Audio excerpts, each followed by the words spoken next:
పోలీసులు ఉద్యోగ ఒత్తిడిని తట్టుకునేలా ప్రభుత్వం చర్యలు చేపట్టింది. రాష్ట్ర వ్యాప్తంగా శిక్షణలో ఉన్న 5,560 మంది పోలీస్ కానిస్టేబుళ్లకు మానసిక ఒత్తిడిని అధిగమించే అవగాహన కార్యక్రమం నిర్వహించింది. ప్రభుత్వ సలహాదారు ప్రవచనకర్త చాగంటి కోటేశ్వరరావుతో వీడియో కాన్ఫరెన్స్ ద్వారా ప్రత్యేక అవగాహన కార్యక్రమాన్ని కాకినాడ జిల్లా పోలీస్ కార్యాలయం నుంచి నిర్వహించారు. పోలీస్ విధుల్లో మానసిక ఒత్తిడి సహజమే అయినప్పటికీ దాన్ని సమర్థవంతంగా అధిగమించే మార్గాలను అలవర్చుకోవాలని చాగంటి కోటేశ్వరరావు సూచించారు. నిజాయితీ, క్రమశిక్షణ, ఓర్పు అనే విలువలు ప్రతి పోలీసు అధికారి, సిబ్బందిని ఉన్నత స్థాయికి తీసుకెళ్తాయని చెప్పారు. ట్రైనీ పోలీసులకు మానసిక ఒత్తిడిని అధిగమించే శిక్షణ గురించి మరింత సమాచారం తూర్పుగోదావరి జిల్లా నుంచి మా ప్రతినిధి వర్మ అందిస్తారు. వర్మ. నరేష్, ఏదైతే ఆంధ్రప్రదేశ్ పోలీస్ శాఖ ఆధ్వర్యంలో రాష్ట్ర వ్యాప్తంగా ప్రస్తుతం ఎస్సీటీబీసీ కింద ప్రస్తుతం శిక్షణ పొందుతున్నటువంటి 5,560 మంది కానిస్టేబుల్ కి ప్రస్తుతం వాళ్ళు ఒత్తిడిని అధిగమించే విధంగా అవగాహన కార్యక్రమాన్ని ప్రముఖ ప్రవచనకర్త బ్రహ్మశ్రీ చాగంటి కోటేశ్వరరావు ఆధ్వర్యంలో ప్రస్తుతం ఈ రోజు వీడియో కాన్ఫరెన్స్ ద్వారా రాష్ట్ర వ్యాప్తంగా నిర్వహించడం జరిగింది. అయితే పోలీసులు అంటేనే ఎంతో ఒత్తిడితో కూడిన పనిలో ఉంటూ ఉంటారు. ముఖ్యంగా మానసిక ఒత్తిడి ఎక్కువగా ఉంటది. ఎందుకంటే ప్రజలు సమస్యలు అన్నీ కూడా వింటూ వాటిని పరిష్కరించే దిశగా అయితే ప్రస్తుతం వాళ్ళ కార్యాచరణ ప్రతిరోజు ఉండబోతుంది. కాబట్టి పూర్తిగా కూడా ఒత్తిడిని అధిగమించాలి, ప్రశాంతతగా ఏ విధంగా ఉండాలి, లేదా ఓర్పు, సహనం ఎలా అలవర్చుకోవాలి తదితర అంశాలపై పోలీసులకి, ఎందుకంటే ఇప్పుడు కానిస్టేబుల్ ఉద్యోగాలు పొందుతారో రాబోయే రోజుల్లో మరింత ఉన్నత పదవులు అధిరోహించడానికి కూడా ఎటువంటి నియమాలు పాటించాలి తదితర అంశాలపై బ్రహ్మశ్రీ చాగంటి కోటేశ్వరరావు అవగాహన సదస్సు అయితే నిర్వహించడం జరిగింది. పూర్తిగా కూడా ఈ 5,560 మంది కూడా ఏదైతే ఆన్లైన్ లో పూర్తిగా రాష్ట్ర వ్యాప్తంగా ఈ కార్యక్రమాన్ని అన్ని పోలీసు జిల్లా కేంద్రాల్లో కూడా నిర్వహించడం జరిగింది. అయితే ముఖ్యంగా ఏదైతే సిబ్బంది ఎవరైతే ఉన్నారో పోలీసు ఉన్నతాధికారులు కూడా తమ ఎదుగుదలకి ముఖ్యంగా ఏదైతే క్రమశిక్షణ అవ్వచ్చు, ఓర్పు, సహనం పూర్తిగా కూడా వీటన్నిటిని నిజాయితీగా ఉంటే ఉన్నత స్థాయికి ఎదగడానికి ఉపయోగపడతా కూడా ఆ దిశగా ప్రస్తుతం కానిస్టేబుల్ ట్రైనింగ్ కానిస్టేబుల్ అందరూ కూడా ఆ విలువలను అలవాటు చేసుకోవాలంటూ కూడా అని తెలియజేయడం జరిగింది. ముఖ్యంగా ఎంత మానసిక ఒత్తిడి ఏదైనా, ఎందుకంటే పోలీస్ స్టేషన్ కి ప్రజలు ఒక భరోసా కోసం, ఆశ్రయం కోసం వస్తూ ఉంటారు. వాళ్ళు చెప్పేటటువంటి బాధలన్నింటినీ కూడా చాలా ఓర్పు, సహనంతో అది వినాలి అంటే మీకు ప్రశాంతంగా ఉండే నేపథ్యానికి ముఖ్యంగా ఆశీర్వచనలు ఎక్కువగా చదువుతూ ఉండాలి. ఏదైతే చిలకమర్తి లక్ష్మీ నరసింహం ఆశీర్వచనలు అవ్వచ్చు, జంధ్యాల ఆశీర్వచనలు అవ్వచ్చు, అలాగే ప్రముఖ ఆర్థోపెడిక్ డాక్టర్ గురవారెడ్డి రచించినది గురవాయనం కూడా పూర్తిగా చదివితే ఒక్క పేజీ చదివినా చాలు ఆ రోజు ఆ పని అంతా కూడా మర్చిపోయి మానసిక ప్రశాంతత వస్తుంది. ఎక్కువగా ఆశీర్వచనలు చదివితే గనక రోజంతా ఉన్నటువంటి ఒత్తిడిని పూర్తిగా అధిగమించవచ్చు. ఆ దిశగా ప్రయత్నం చేయండి. ఎప్పుడూ కూడా నవ్వుతూ పలకరించండి. వాళ్ళు సహనంగా వినాలి.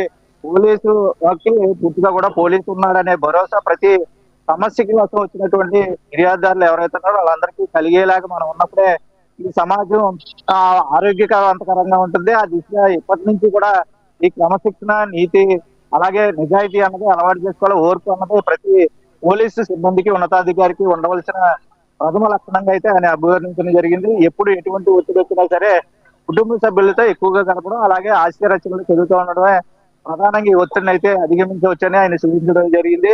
అయితే ముఖ్యంగా ఈ మధ్య పోలీస్ శాఖలో ఎక్కువగా మానసిక ఒత్తిడికి లోనే ఆత్మహత్యలు కూడా చేసుకున్న నేపథ్యంలో పోలీస్ శాఖ ప్రత్యేకించి ఆంధ్రప్రదేశ్ లో ఈ కార్యక్రమాన్ని బ్రహ్మశ్రీ చాగంటి కోటేశ్వరరావు చేత చేయించాలని ఎప్పటి నుంచో అనుకుంటున్న నేపథ్యంలో ప్రస్తుతం రాష్ట్ర వ్యాప్తంగా ఒకేసారి ఈ కాకినాడ జిల్లా వేదికగా ప్రస్తుతం ఈ కార్యక్రమం నిర్వహించారు. అటు రాజమండ్రి, తూర్పుగోదావరి, కోనసీమ జిల్లాలతో పాటు రాష్ట్ర వ్యాప్తంగా అన్ని జిల్లా ప్రధాన కేంద్రాలలో పోలీసు కేంద్రాల్లో కూడా ప్రస్తుతం అవగాహన కార్యక్రమం నిర్వహించడం. అయితే ఈ 5,560 మంది కానిస్టేబుల్ కూడా రాబోయే రోజుల్లో విధుల్లోకి వస్తారు. కాబట్టి ఇక మీదట ట్రైనింగ్ పొంది పూర్తి శిక్షణ పొందిన ప్రతి కానిస్టేబుల్ కూడా ఈ తరహా అవగాహన బ్రహ్మశ్రీ చాగంటి కోటేశ్వరరావు కల్పించాలని ఆంధ్రప్రదేశ్ పోలీస్ శాఖ అయితే నిర్ణయం తీసుకోవడం జరిగింది. దానిలోనే భాగంగానే ఇప్పుడు తొలిసారి 5,560 మంది ఎస్టీ-టీబీసీ కానిస్టేబుల్ కి అయితే శిక్షణ అయితే ఇవ్వడం జరిగింది. Right Varma, thanks for the update.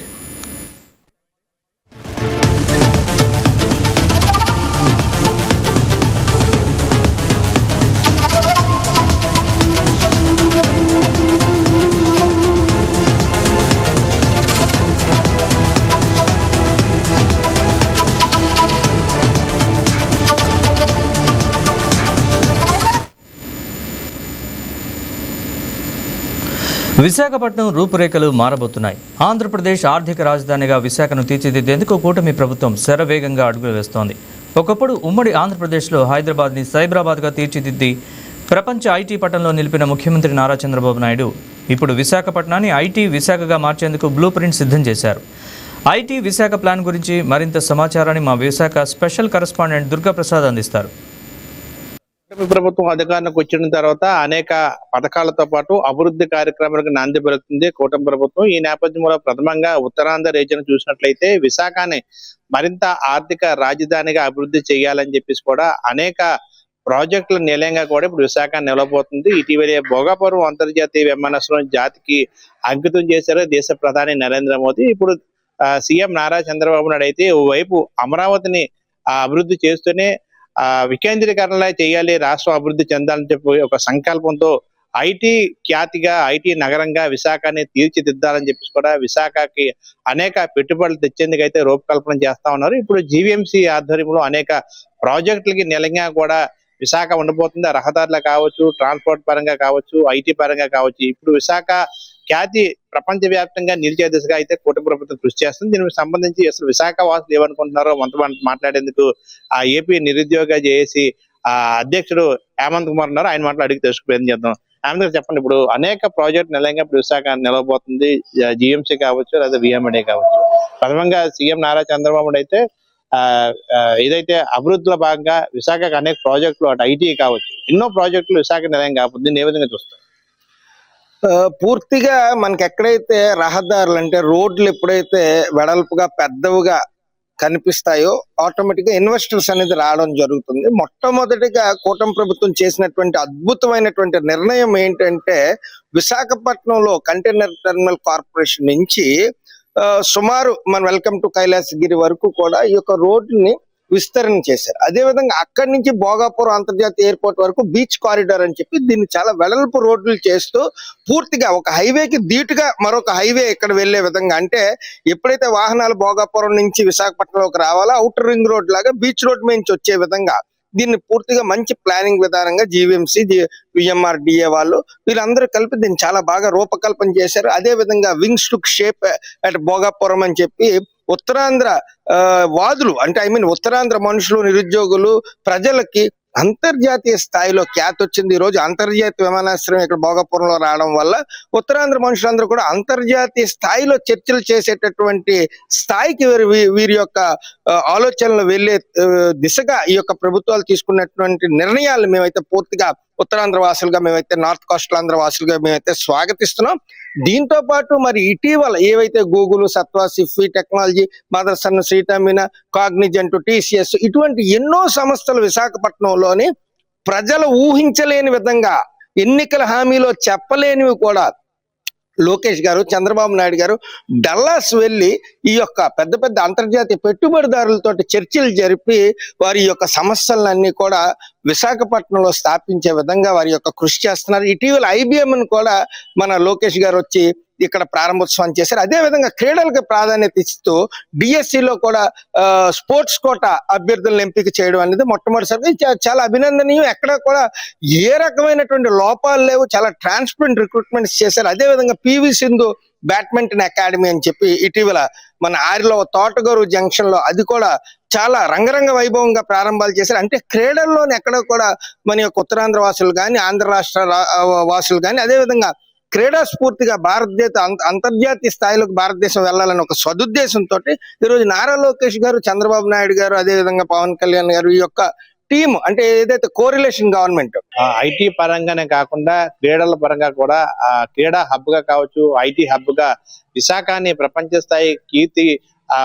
స్థాయి ఖ్యాతి పేరు లభించే దశగా అయితే కూటమి ప్రభుత్వం కసరత్తు చేస్తా ఉంది. హైదరాబాద్ ని సైబరాబాద్ గా మార్చిన ఘనత ఉమ్మడి ముఖ్యమంత్రిగా పనిచేసిన నారా చంద్రబాబు నాయుడు గారు దొరుకుతుంది. ఇప్పుడు ఏపీ ముఖ్యమంత్రిగా బాధ్యతలు చేపట్టి ఐటీ శాఖ మంత్రిగా నారా లోకేష్ బాధ్యత చేపట్టిన తర్వాత ఏ విధంగా సైబరాబాద్ కు మార్చారు, ఇప్పుడు విశాఖని విశాఖ ఐటీ కిల్లాగా, ఐటీ నగరంగా పేరు వచ్చే దిశగా మొత్తం పూర్తి స్థాయిలో పనిచేస్తా ఉన్నారని చెప్పేసి కూడా ఏపీ నిరుద్యోగ జేఏసీ హేమంత్ కుమార్ మనతో మాట్లాడడం జరిగింది. వీడియో జర్నలిస్ట్ రామకృష్ణతో దుర్గాప్రసాద్, వైకే న్యూస్, విశాఖ.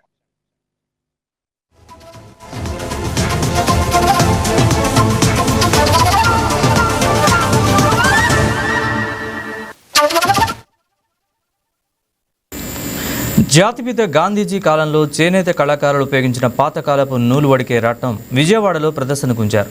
స్వాతంత్రోద్యమ కాలంలో ఖాదీ చేనేత వస్త్రాల తయారీలో కీలకంగా ఉపయోగించిన ఈ రాట్నం చేనేత కళాకారుల నైపుణ్యానికి, స్వదేశీ ఉద్యమ స్ఫూర్తికి ప్రతీకగా నిలుస్తోందని చేనేత వృత్తిదారులు అంటున్నారు.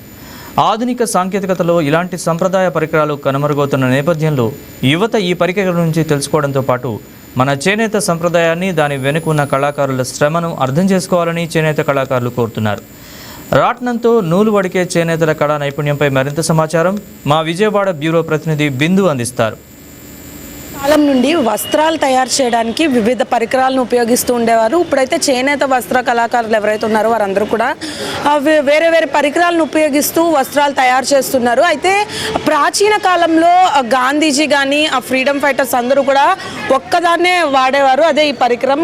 ఈ పరికరాన్ని ఉపయోగించే గాంధీజీ వస్త్రాలు తయారు చేస్తూ కూడా విదేశీ అంటే మన భారతదేశంలోనే మనం వస్త్రాలు తయారు చేసుకోవచ్చు, ఎక్కడి నుండి ఎక్స్పోర్ట్ చేసుకోవాల్సిన అవసరం మనకు లేదు అని కూడా చెప్పేవారు. అటువంటి ఆ పరికరం మనం ఇక్కడ తుమ్మలపల్లిలో చూస్తూ ఉన్నాము. ఇక్కడ ఒక ఆవిడ కూడా ఈ పరికరం ద్వారా దారాన్ని చుడుతూ ఉన్నారు. అసలు ఈ పరికరం ఎలా పనిచేస్తుంది, ఇది ఎప్పటి నుండి వాడకంలో ఉంది, అసలు దీని యూజ్ ఏంటో కూడా ఆవిడని అడిగి తెలుసుకుందాం. అమ్మ, ఈ పరికరం గాంధీజీ కాలం నుండి వాడేవారు, దీనికి సంబంధించి అసలు ఏంటి చెప్పండి. ఇది కండి తయారవ్వాలంటే, మగ్గం చీర తయారవ్వాలంటే ఇది కావాలి. ఎలా ఎలా ఎంతసేపు పట్టింది ఒక థ్రెడ్ తయారవడం? ఒక థ్రెడ్ అంటే దీన్ని ఇదేనా ఇదంటారా? ఇది ఒక నేయటానికి ఒక 10 నిమిషాలు పడుతుంది. అయితే అమ్మ, ఈ చరక ఏదైతే ఉందో ఇది అప్పట్లో గాంధీజీ గారు తిప్పేవారు, ఆ తర్వాత నుండి ఎందుకు ఇది వాడుకలో లేదు? వాడుకలో లేదంటే మిషన్లు వచ్చేసినాయి కదా, అందుకని వాడుకలో లేదు. ఈ అన్నీని కూడా మిషన్లే. ఇప్పుడు ఈ కండీలు చుట్టాలన్నా కానీ మాకు మోటార్ వచ్చేసింది. ఇది పాతకాలం నాటితే ఎప్పటిదో తెచ్చామన్నమాట దీనికోసమని.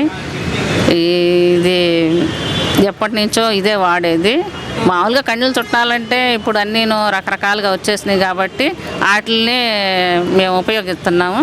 ఇది మాత్రం పాతకాలం నాటితే దీన్ని ఇక్కడ కోసం తీసుకొచ్చామన్నమాట. అంటే ఈ పరికరాన్ని వాడడం కూడా మీకు వచ్చా? అంటే ఈ పరికరం వచ్చు.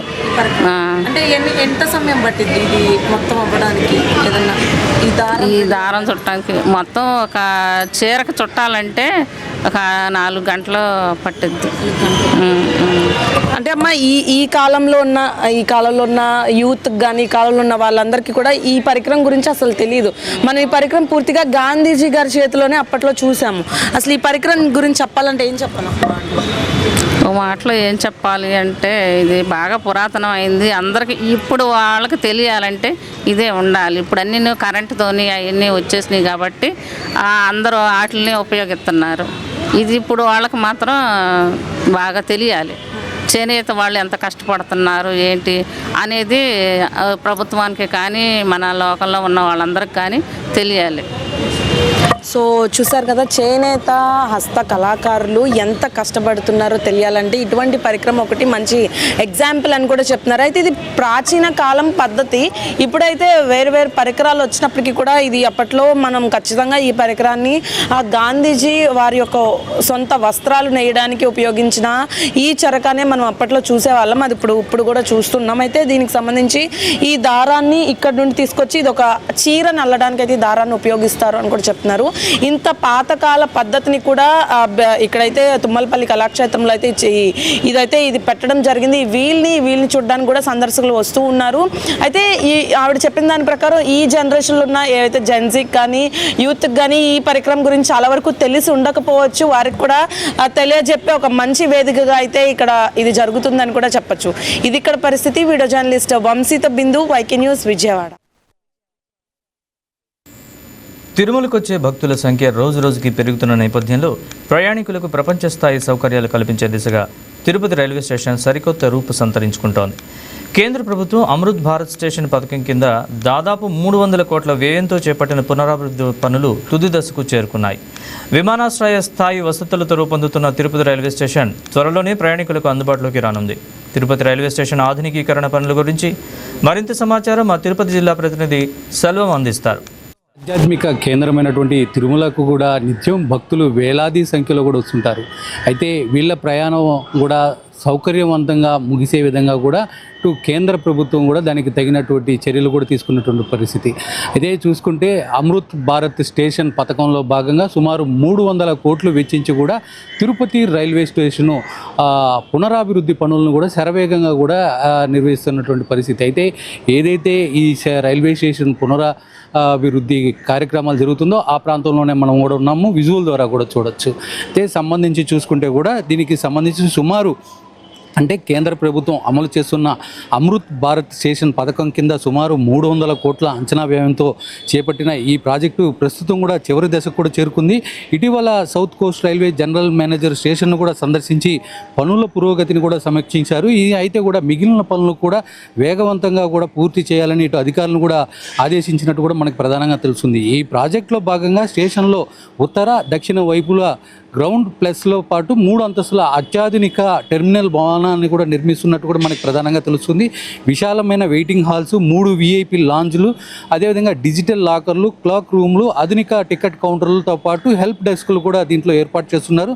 అయితే చూసే ప్రయాణికులకు సౌకర్యార్థం కోసం సుమారు 20కి పైగా లిఫ్ట్లు, 22 పైగా ఎస్కలేటర్లు కూడా ఏర్పాటు చేస్తున్నట్టు కూడా మనకి ప్రధానంగా తెలుస్తుంది. అయితే ఇంకా ప్లాట్ఫామ్ల విషయానికి వస్తే ప్లాట్ఫామ్లను అనుసంధానించే 2 భారీ ఎయిర్ కాన్ కోర్సులను కూడా ఇప్పటికే అందుబాటులోకి కూడా తీసుకొచ్చినట్టు మనకి ప్రధానంగా తెలుస్తుంది. సుమారు 200 కార్లు, 300 ద్విచక్ర వాహనాలను కూడా పార్కింగ్ చేసుకునే విధంగా కూడా విస్తృతంగా కూడా ఏర్పాట్లు కూడా చేస్తున్నట్టు మనకి తెలుస్తుంది. అయితే స్టేషన్ పరిసరాలను కూడా పూర్తిగా అభివృద్ధి చేస్తూ డిజిటల్ పబ్లిక్ అనౌన్స్మెంట్ వ్యవస్థను కూడా ఆధునిక సమాచార ప్రదర్శన బోర్డులను కూడా మెరుగైన లైటింగ్, CCTV నిఘా, ఫుడ్ కోర్ట్లు, పరిశుభ్రమైన విశ్రాంతి గదులు, తాగునీటి సదుపాయాలు, గ్రీన్ ఎనర్జీ వినియోగం కోసం సోలార్ విద్యుత్ వ్యవస్థను కూడా ఏర్పాటు చేస్తున్నట్టు మనకి తెలుస్తుంది. అయితే సంబంధించి చూసుకుంటే ప్రస్తుతం ప్లాట్ఫామ్ షెల్టర్లు, లిఫ్ట్లు, ఎస్కలేటర్లు కూడా తుది అనుసంధానం, పార్కింగ్, కనెక్టివిటీ వంటి పనులు కూడా శరవేగంగా కూడా కొనసాగుతుంది.